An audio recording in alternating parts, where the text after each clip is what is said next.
Assalamualaikum warahmatullahi wabarakatuh. Salam sejahtera untuk kita semua. Dan semoga kita semua selalu dirahmati Allah Subhanahu wa Ta'ala.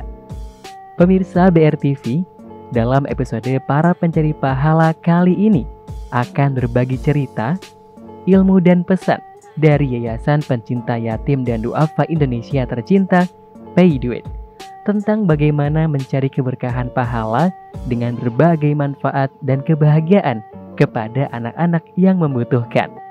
Seperti apa kisahnya?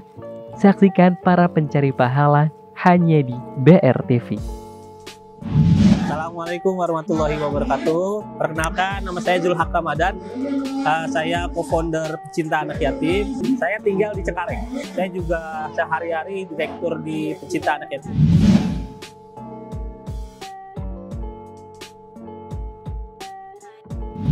Pecinta Anak Yatim dan Duafa Indonesia Tercinta itu berawal dari Facebook sebetulnya.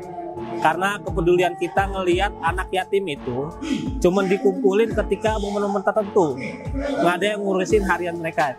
Akhirnya saya bersama beberapa teman-teman bentuk komunitas, yuk kita ngadain kegiatan yang rutin buat anak-anak yatim. Kayak beberapa ada anak binaan kita yang perlu kita kasih pendampingan.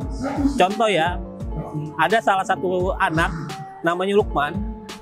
Dia itu yatim piatu, penderita, mohon maaf, HIV.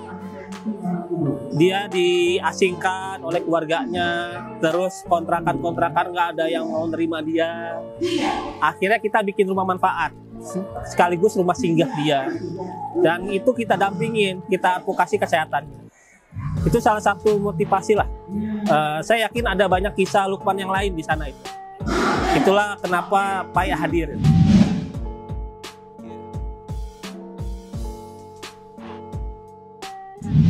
Kalau pendirinya ini foundernya Bang Zar ya. Saya co-founder. Kita berdiri dari 2010, berawal dari BMT Cengkareng. Di PAI itu ada dua, Kak.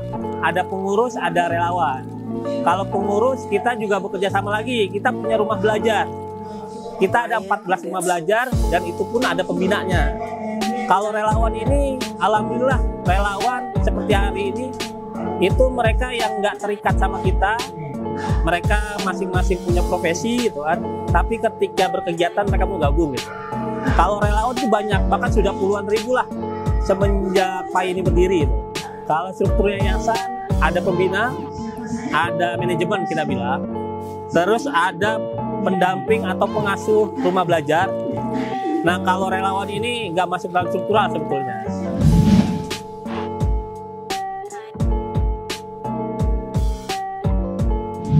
Kita skalanya sih sempat nasional ya. Kita sudah pernah bahkan hadir di hampir semua bencana nasional kita hadir. Kita hadir untuk ngasih program healing buat anak-anak.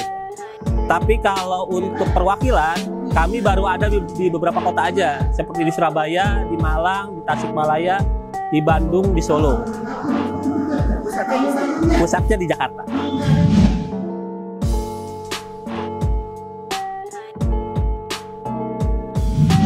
Banyak, ada program, ada event ya. Kalau event itu ada Bukberakbar PAI, kita ngundang ribuan yatim, ada kitanan massal, ada kurban, terus ada lebaran yatim, selepai. Kalau program kita punya rumah belajar. Setiap hari kita ngadain bimbel gratis, pengajian, terus iftar, puasa sunnah gitu lah. Pokoknya ada event, ada program. Kita ada dalam waktu dekat, kita ada namanya memperingati Indonesian Volunteer Day ya. Itu biasanya kita ngumpul sama relawan-relawan, terus kita ngasih semacam pembekalan lah buat mereka gitu. Kalau relawannya ini rata-rata usianya ya ada yang milenial sama Gen Z sih. Di usia dari mulai 17 sampai 40 tahun kayaknya. Tapi lebih banyak yang 20 sampai 30 tahun.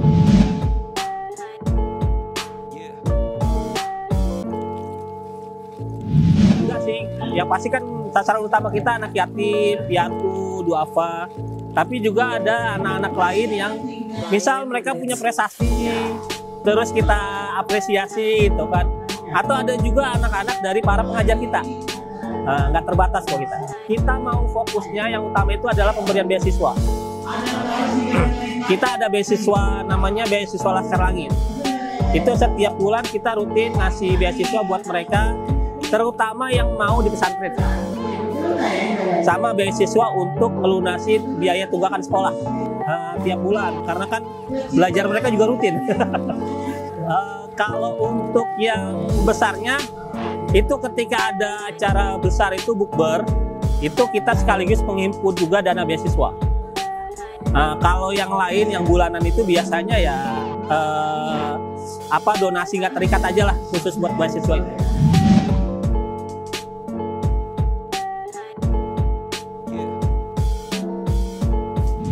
Pertama biasanya kita ada proses asesmen dulu, ada pendampingan, dan biasanya pengajuan itu nggak langsung ke PAI, tapi ke yayasan-yayasan binaan atau ke rumah-rumah belajar, atau bisa juga pengajuan dari relawan sendiri, Kak.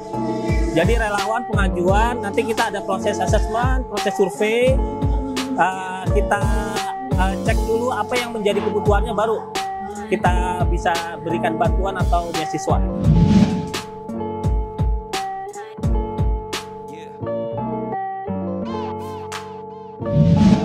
Ada sih biasanya kita pernah kerjasama dengan Basnas, Bajis ya, sama lembaga-lembaga sosial lain. Tapi sifatnya insidental aja sih, nggak rutin ya.